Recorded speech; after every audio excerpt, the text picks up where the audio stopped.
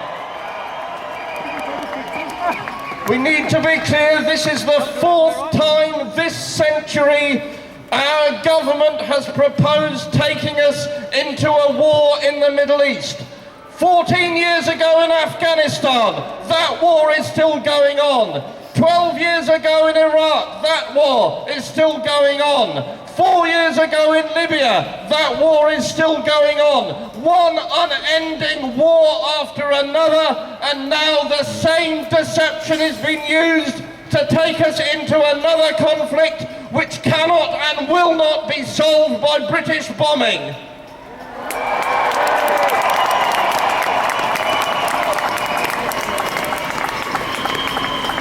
David Cameron has apparently got Tories using this weekend to lobby Labour MPs to support his demand for bombing. We need to use this time between now and probably next Wednesday to make sure that for every Tory ringing a Labour MP, there are tens and hundreds of thousands of us saying, stand behind Jeremy Corbyn, don't bomb Syria.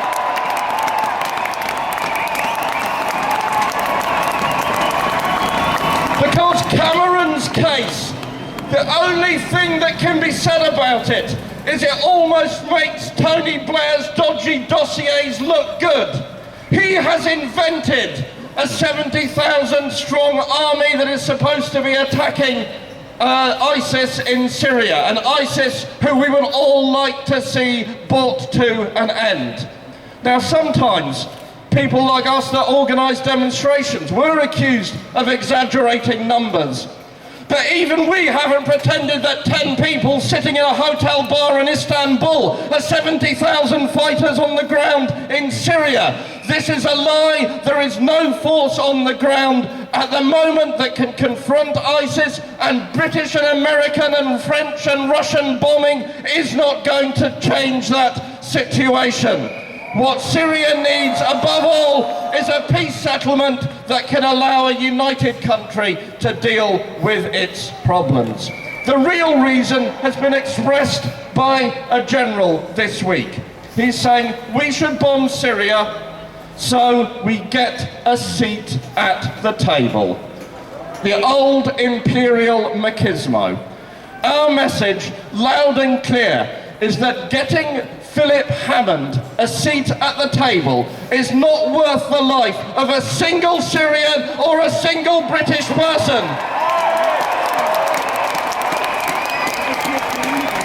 And now, brothers and sisters, I'd like you to welcome our first speaker, who is one of the founders of the Stop the War Coalition and is here today representing the People's Assembly Against Austerity. Please give a warm welcome to John Rees. Happen to have a big army, so that must be the solution. It isn't the solution, it's exactly what ISIL want. If we want to make all their dreams come true, we should start bombing them. They want to be the heroes, and they want us to be the crusaders. And they want us to behave as badly as we possibly can. And we will. You know, what we've seen this century is the abandonment of all the things that we thought were civilized behavior. We started torturing people, we imprison people without charge, we attack civilians, we target, assassinate people that we don't really know if they're the proper victims or not. We're doing everything that ISIL wants us to do at the moment. Why don't we start doing the clever thing and start following the money? Who is supporting ISIL?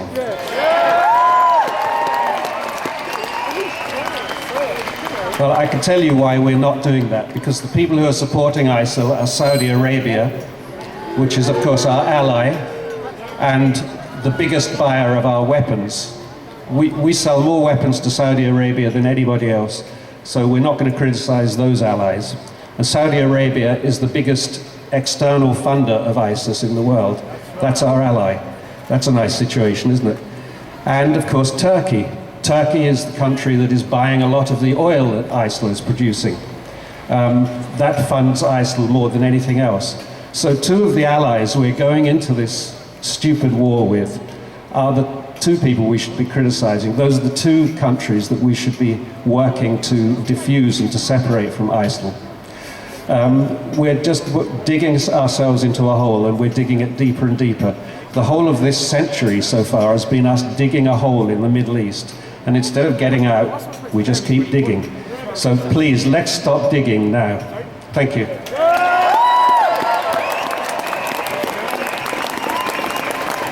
Thank you very much, Brian, for that. 14 years of this so-called war on terror.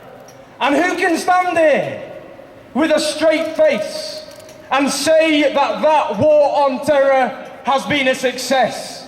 It hasn't. It has been one of the great catastrophic failures of modern times.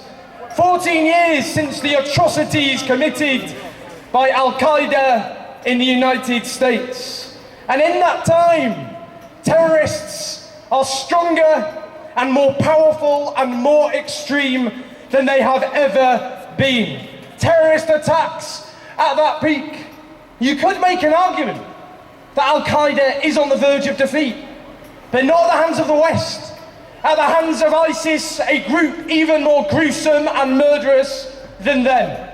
We have seen hundreds of thousands of lives lost, millions driven from their homes and maimed. We've seen Iraq turned into a playground for fundamentalist extremists. Libya, the same thing. And every time we're told that we have to intervene, because if we don't, it will be so much worse. But look at every single intervention. And it reminds me of a quote often ascribed to Albert Einstein, that the definition of insanity is doing the same thing over and over again and expecting a different result. And that is what we're talking about today. That is what we're talking about. Now, friends, there is no question that ISIS, Daesh, whatever you want to call them, are a despicable, murderous death cult. They murder overwhelmingly Muslims in Syria and Iraq. And in Paris, of course, where I went days after that atrocity, where they murdered in cold blood French people, predominantly young, with their girlfriends, their boyfriends, their loved ones, enjoying a gig, and massacred people in restaurants. The day that organisation is wiped from the face of this planet will be a good day, a great day, and we will work for that day. We're all agreed on that. It's how we get there. And that's the issue. And as Brian says, it is about time we start standing up to a Saudi dictatorship which beheads people for being gay, for standing up for democracy, which treats women as third, fifth, eighth class citizens. A dictatorship that exports extremism the world over, the epicenter of extremism. But what do? We arm them to the teeth. We lower the flag flying there to half-mast when the Saudi dictator died last year. And it's the same. It's the same with Turkey, a NATO ally which allows ISIS extremists to cross the border, and Turkey which attacks Kurdish freedom fighters who are fighting for democracy and against that murderous death cult. It's about time we start standing up to Turkey as well. But friends, this is the reality to wrap up we have to face. The vast majority of people being killed in Syria are not being killed by ISIS, they are being killed by the dictatorship. And the reality is, the vast majority of Sunnis, they don't like ISIS, but they fear Assad more than they fear ISIS. And that is why the only solution to this, a lasting solution, is a national unity government in Syria that commands the support of the overwhelming majority of the population. That's what we need, a national unity government, bringing together all the regional players to make sure that happens. So let's stand up for that settlement, let's oppose this bombing, let's stop doing the same thing over and over again that has just ended with more bloodshed and murder and more terrorism, and let's stand up for a peaceful world purged of extremism and these catastrophic wars. We stand together, we fight together, and we will win this battle together. Thank you.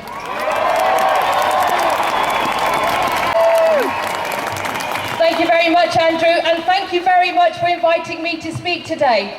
I'm here today because the last 14 years since the start of the war in Afghanistan, accompanying these different wars, Afghanistan, Iraq, and all the wars since then, and now with Syria, we have seen an unprecedented rise in Islamophobia and racism, depicting Muslims as the enemy within. Well, I say it's Islamophobia and racism that's the enemy, not Muslims.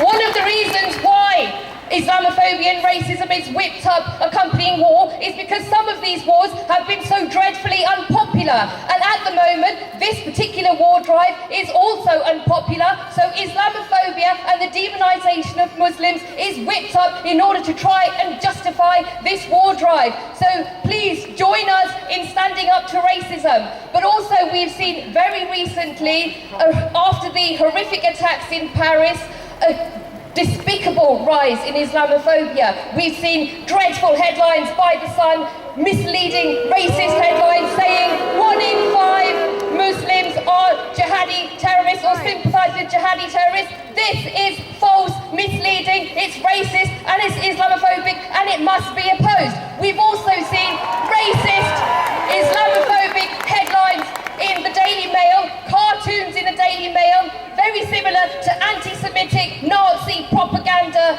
used today against Muslims, comparing Muslims to rats.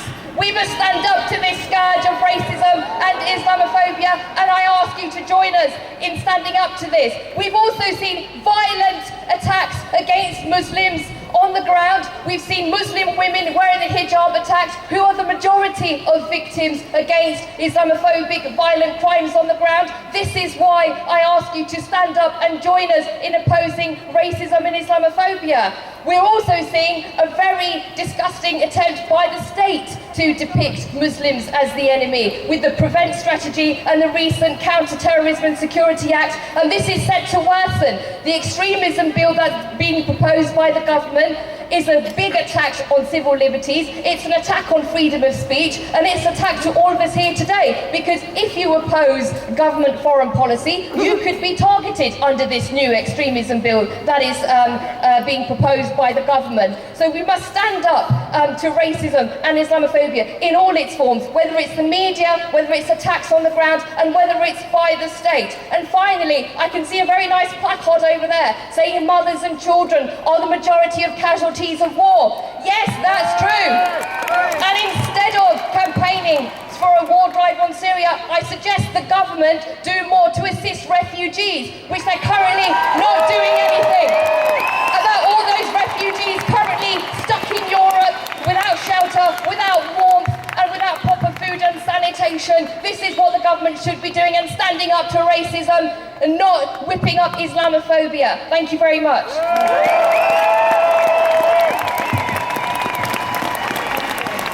All our tax money goes to that. We're not able to remove our tax money and have it taken towards peaceful resolution of conflict. I'm tired of that, and that's why I'm here. The depleted uranium that was dropped in Iraq in my name will cause birth defects in Iraq for 50,000 years. Who is the terrorist? We are responsible in this country for terror. We are involved in terror, and I am tired of it. We don't accept it in our workplace. We don't accept it in our homes. We don't accept it in our loving relationships.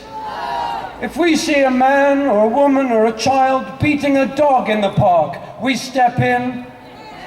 If we see children fighting, we step in. If we have a person on our street in our neighborhood who, when they hear another family having a domestic row, comes and knocks on the door and says, "Would you like to buy a revolver to solve your problems?" What do we do with that person? We ask them to move. We do not accept in any other area of our society violence as a solution for problems. Why are we still being told that this is the way that our international problems must be resolved?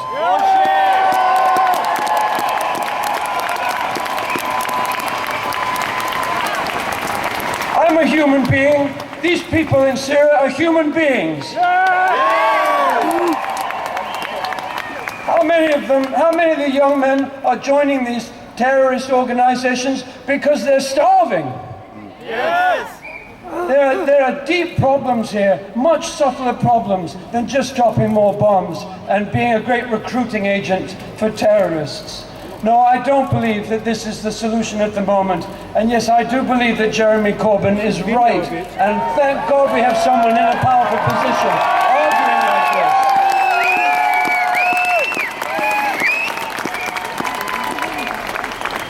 I'm a human being like you are. If someone attacks me or someone attacks someone I love, yes, my reaction might well be violence. But I know that wouldn't be the solution. I don't take a high stand in that place that I'm different or more, not going to react with violence if I'm pushed. But I know it's not the solution. I've been in this country and heard people down there tell us that we couldn't talk to Nelson Mandela because he was a terrorist. That we couldn't talk to any of our Irish friends because they were terrorists. The only way things are resolved in the end is by talking. Am I right? If you can't talk to the angry one in the middle, talk to the ones who are around him. Yes! Or her. Thank you very much for listening to me. Don't bomb Syria! Don't bomb Syria!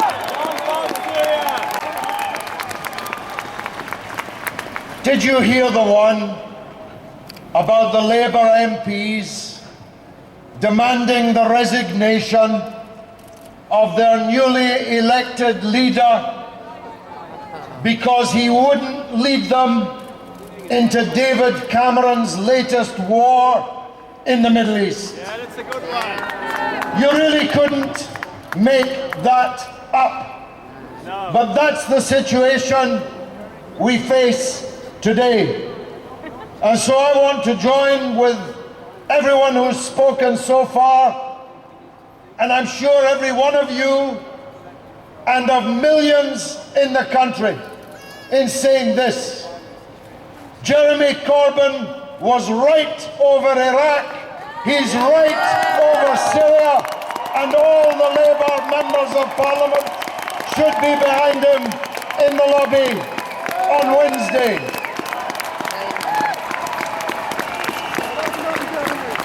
On the news this morning, the president of our NATO ally, Turkey, is quoted as saying this: Russia is playing with fire, attacking oil trucks coming out of Syria. Stop Erdogan! You know, when I first heard that, I thought it was a conspiracy theory. But the president of Turkey himself Stop Erdogan! has this day confirmed that Turkey is the principal ally of ISIS and Al-Qaeda and all of those who have dragged Syria into the bloody mess that it is today. So when people say, what can we do if not bomb Syria?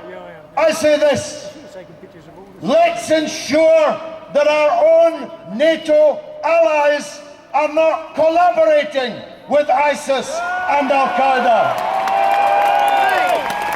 Let's ensure that the country we're always told is our best friend in the region and in the Muslim world, the tyranny called Saudi Arabia, stops funding terrorism in the form of ISIS and Al-Qaeda and these other groups like them.